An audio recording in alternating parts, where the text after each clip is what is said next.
La garde à vue est une mesure de contrainte régie par l'article 62.2 du Code de procédure pénale. Elle est décidée par un officier de police judiciaire à l'encontre d'une personne soupçonnée d'avoir commis ou tenté de commettre un crime ou un délit. Bienvenue dans Garde à vue, le podcast. Le 28 juillet 2008, le petit Valentin est en vacances dans ce bourg tranquille de l'Ain, chez des amis de la famille. Le dîner des adultes s'éternise. Alors, le garçon de 10 ans enfourche son vélo et dévale la ruelle devant la maison. Le repas touche à sa fin et Valentin ne revient pas. L'enfant est retrouvé dans une mare de sang. Son corps déchiqueté fait croire à l'attaque d'un chien enragé. Mais l'autopsie relève au moins 44 coups de couteau et montre que Valentin ne s'est pas laissé faire. D'ailleurs, le meurtrier a dû se blesser. On retrouve un sang étranger, mêlé à celui du petit garçon. Une patrouille de gendarmes se souvient avoir contrôlé un couple de marginaux avec un chat en laisse. Ils ont été hébergés dans la salle paroissiale du village d'à côté. Dans la pièce, des traces brunâtres. Le même sang étranger. Ils sont repérés en Ardèche, à 200 km de là, interpellés et ramenés dans l'Ain. Une équipe de gendarmes s'occupe de l'homme, Stéphane Moitoiré, et une autre se charge de la femme, Noëlla Ego. Le 3 août 2008 à minuit, sa garde à vue commence.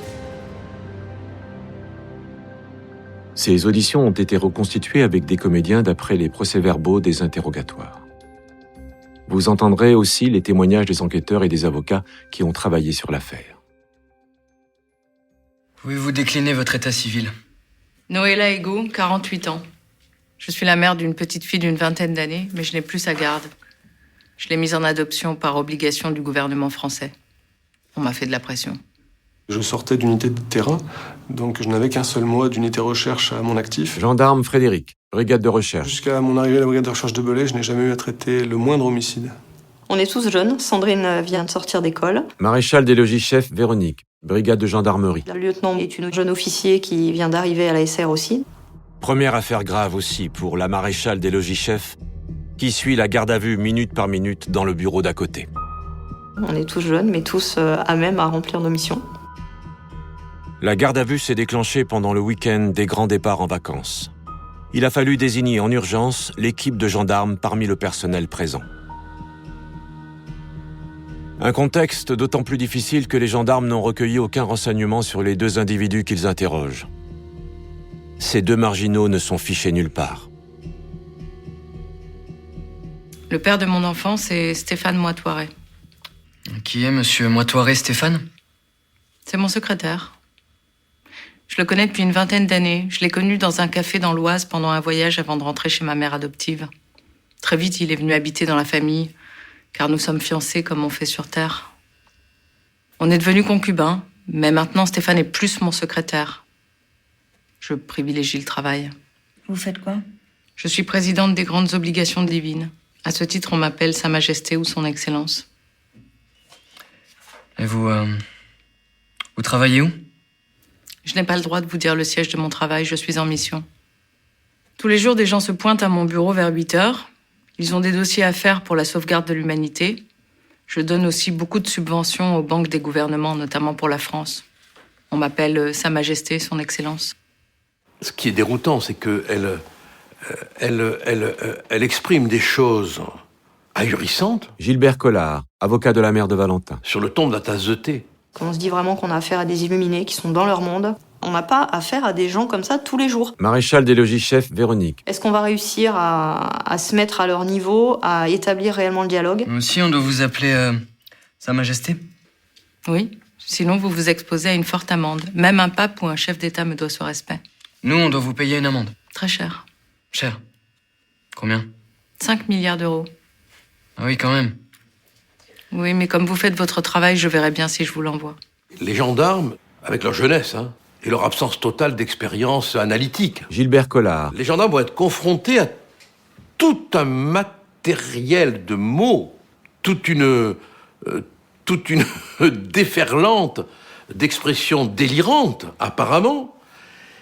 Et ils ont la sagesse de ne pas la contrarier.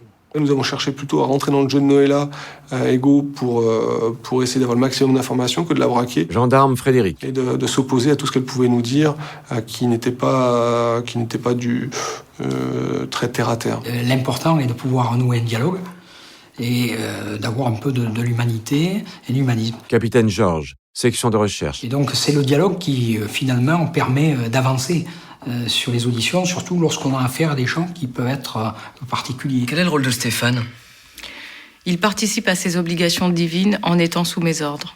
Il fait du travail de bureau, c'est mon secrétaire. On fait le tour de France, à pied, en stop, à cheval ou en hélicoptère. Les gendarmes sont face à une jeune femme d'allure quasiment clochardisée, avec un état bucco-dentaire catastrophique, il lui manque des dents, enfin elle est dans une hygiène extrêmement relative. Paul Bensussan, psychiatre, expert national. Et qui en même temps leur raconte qu'elle est Sa Majesté et qu'elle est d'essence divine. Ils ont certainement dû se demander si elle se moquait du monde. Mais non, le type de délire qu'elle a est exactement le reflet de ce contraste. Un réel délabré, et puis un champ imaginatif absolument sans limite, quasiment fantasmagorique. Pourquoi faites-vous le tour de France? Le destin a été détruit. Dans le passé, il y a eu des explosions et la Terre a été détruite. Pour remettre en route l'horloge du destin, il faut effectuer des pèlerinages qui permettent de comprendre les problèmes en France et à l'étranger. Il faut bien comprendre que ça fait 20 ans que Noëlla Ego et Stéphane Metoiré font en quelque sorte le chemin de Compostelle. Roxana Nasserzadeh, avocate de Noëlla Ego. Puisqu'ils vont marcher 7 à 8 heures par jour pour s'arrêter ensuite dans une paroisse, manger le plus modestement possible, un bout de pain, un petit peu de l'eau, les jours de fête il y aura du fromage et repartir. Ils sont en dehors du monde moderne et ils ne traverseront jamais les villes parce qu'ils ont peur de la modernité. Pour évoquer leur couple, je parle d'un coup de foudre entre psychotiques. C'est-à-dire que les psychotiques s'attirent entre eux et se reconnaissent entre eux. Quand ils se rencontrent, 20 ans avant le meurtre, Stéphane Metoiré comprend immédiatement que sa compagne est d'essence divine, qu'elle n'est pas humaine. Et il le lui révèle. C'est lui qui le lui révèle. Il y a incontestablement entre eux un lien hiérarchique avec le vouvoiement de Noëlla Ego par Stéphane Metoiré. Ces dernières semaines, quelle région avez-vous traversé? On a traversé la Drôme, l'Isère. On est passé dans l'Ain, là où il y a eu un problème, en Saône-et-Loire. Un problème? Qu'est-ce qu'il y a eu comme problème dans l'Ain? On nous a dit qu'il y a eu un homicide. C'est pour ça qu'on a été contrôlés au Cheylard et qu'on nous a dit qu'on était accusés. Quand êtes-vous passé dans l'Ain? Il y a une bonne semaine. Avez-vous le souvenir d'être passé à Saint-Sorlin en Bugey? Non. Vous êtes sûr? Comment expliquez-vous que des habitants disent vous avoir vu, avec votre chat en laisse? Je sais pas. Des habitants affirment également que vous avez passé la nuit dans la salle de catéchisme de cette commune. On est passé à côté de Saint-Sorlin. Les témoignages recueillis, notamment auprès de la bonne du curé, sont formels. La salle paroissiale a bien été prêtée dans la nuit du 28 au 29 juillet à Stéphane Metoiré et Noëlla Ego. Saint-Sorlin se situe à 3 km de Lagnieu où a été tué Valentin. C'est dans la salle paroissiale de Saint-Sorlin, lavée à la hâte, que les gendarmes ont remarqué des traces de sang. Le révélateur qu'ils ont alors projeté dans la pièce a montré qu'il y en avait eu beaucoup. L'expertise a établi qu'il s'agissait du même sang que celui trouvé sur les lieux du crime. De toute évidence, le sang du meurtrier qui a dû se blesser pendant l'agression. Noëlla Ego ment-elle délibérément ou ne fait-elle que délirer? Je pense qu'au moment où elle est en garde à vue, Noëlla Ego sait parfaitement de quoi il est question. Paul Bensussan. Elle a, en dehors du champ délirant, une relativement bonne adaptation à la réalité. Tout le champ de la vie normale, factuelle, terrestre, si j'ose dire, est préservé. Donc elle sait parfaitement pourquoi elle est en garde à vue. Elle est capable de dissimuler, de mentir et d'inventer. Elle peut mentir pour différentes raisons. Elle peut mentir pour protéger son compagnon, ou pour se protéger. Et enfin, ces raisons ne sont pas exclusives l'une de l'autre, mentir pour protéger leur mission divine. Les gendarmes lèvent l'audition pour faire le point avec le reste de l'équipe. Ils veulent rendre compte de la personnalité pour le moins particulière de celle qu'ils interrogent. Mais au bout du couloir, ce n'est pas mieux, c'est même pire. La proximité des bureaux de garde à vue nous permettait d'échanger entre les différents enquêteurs pour faire le point sur les auditions des deux gardés à vue. Gendarme Frédéric. Et on se rendit compte qu'il ne faudrait rien attendre de Stéphane Moitoret qui a fait preuve d'un mutisme total durant toutes ces auditions de gardés à vue. Lui, c'est un peu le muet du tumulte. On n'en tire rien, si ce n'est du bruit, de l'effarement, de la cacophonie. On a un Stéphane Moitoret qui a une forme de schizophrénie essentiellement déficitaire. Déficitaire veut dire appauvrissement de la pensée, appauvrissement du délire. Enfin, il n'y a quasiment rien. C'est une coquille vide, Stéphane Moitoret. Et très logiquement, les gendarmes vont centrer leur espoir de recueillir soit des explications, soit des aveux sur Noëlla Ego, qui, malgré la richesse de son délire, est à peu près adapté dans ce qui est factuel, biographique, l'itinéraire, leur mode de rencontre, etc.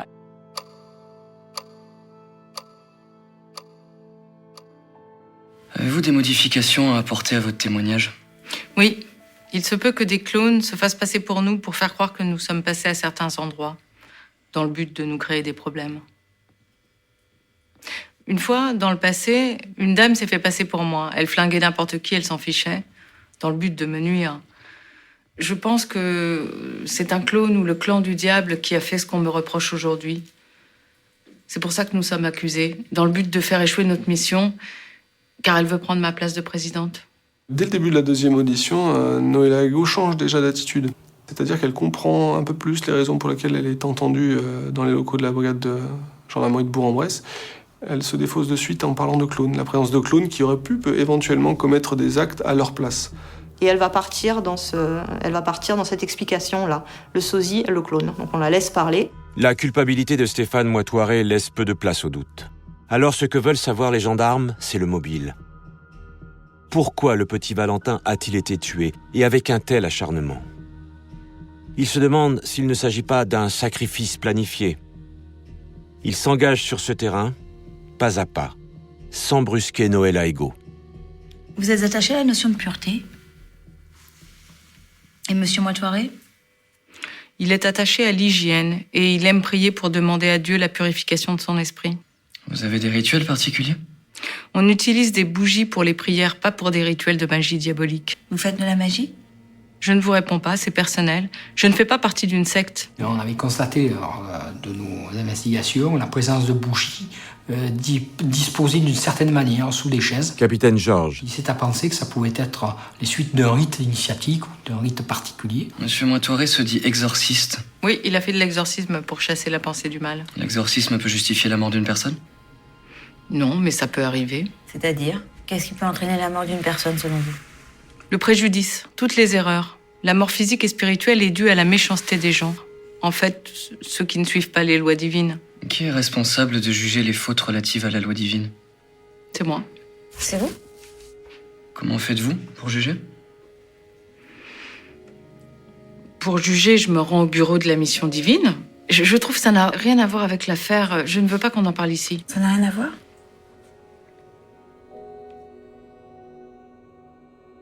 Le silence opposé à une question est une force.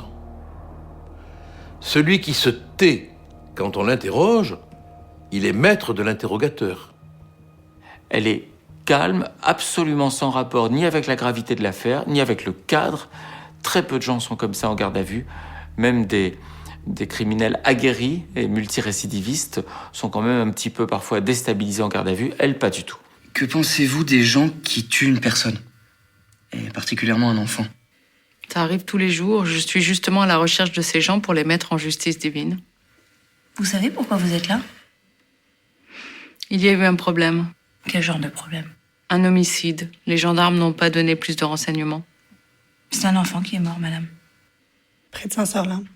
Il jouait dehors avec son vélo, il a pris 44 coups de couteau. Je savais pas.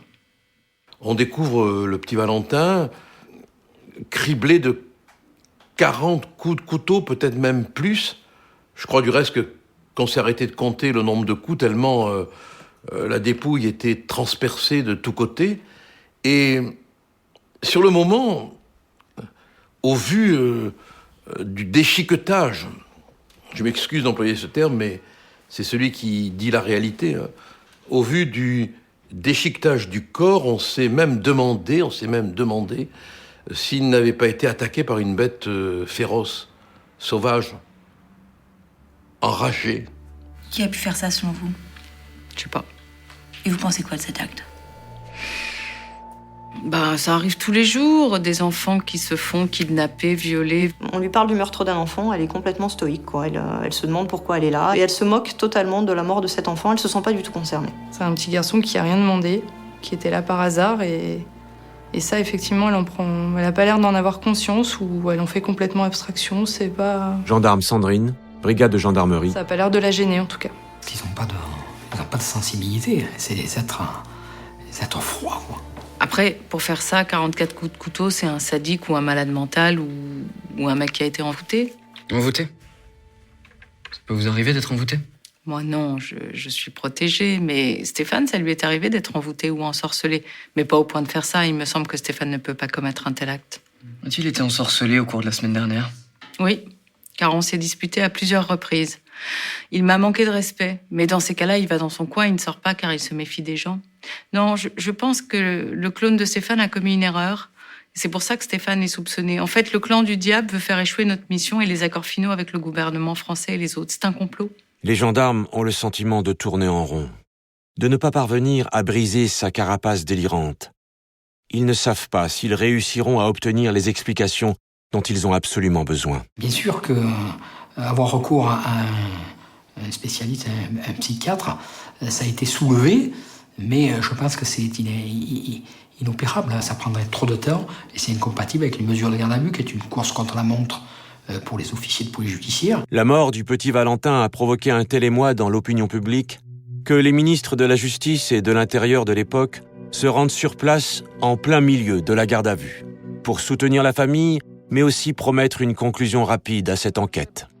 C'est un crime atroce, barbare, je le rappelle, et nous avons souhaité avec Michel Alliot-Marie venir aussi apporter notre soutien à la famille que nous allons rencontrer maintenant, notre soutien à titre personnel, dans le cadre de nos fonctions respectives, mais également celui du président de la République, parce que c'est un crime barbare qui traumatise la famille, mais qui traumatise l'ensemble des Français.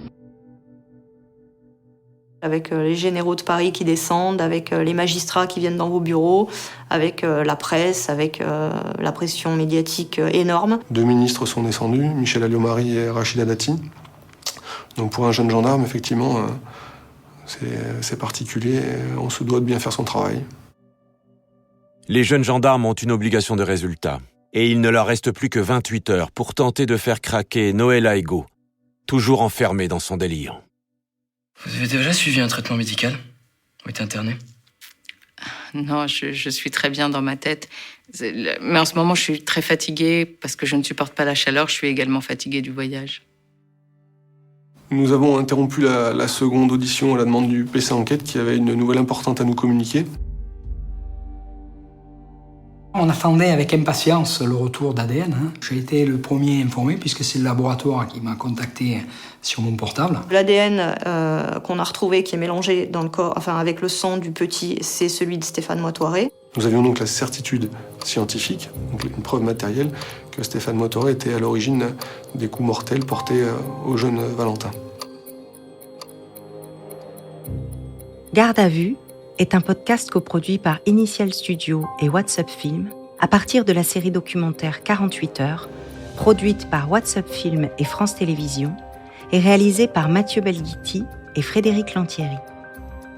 Production exécutive du podcast, Initial Studio. Production éditoriale, Sarah Koskiewicz et Mandy Lebourg. Montage, Camille Legras.